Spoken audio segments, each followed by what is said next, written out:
থাকে, even Messenger text থাকে যে আপু স্পেনে কি মেয়েরা জব করতে পারে কি না। তো এই বিষয় নিয়ে কিছু কথা বলছি। জি আপু, স্পেনে মেয়েরা জব করতে পারে। স্পেন না, শুধু অ্যাব্রডে যে কোনো কান্ট্রিতে চাইলেই মেয়েরা জব করতে পারে।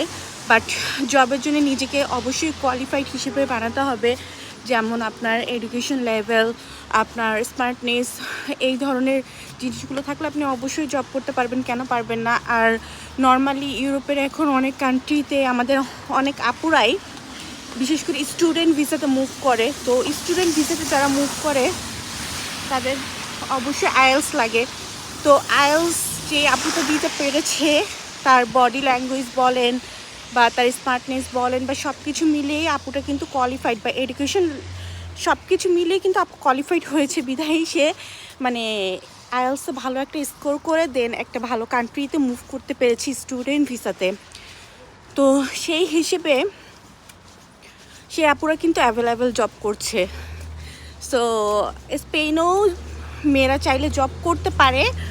ইভেন কি বলে, আপনার যদি আপনি নিজেকে কোয়ালিফাইড হিসেবে প্রমাণিত করতে পারেন তাহলে অবশ্যই জব করতে পারবেন।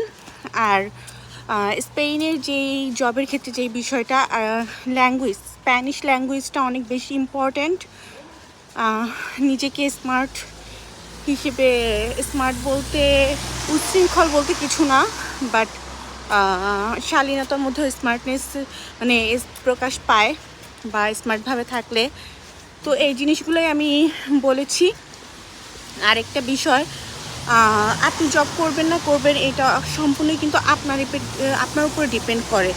সো আপনি যদি নিজে জব করতে চান ওইভাবেই নিজেকে কোয়ালিফাইড করতে হবে। তো এই তো ছিল বলা। ভালো থাকবেন সবাই, আল্লাহ হাফেজ।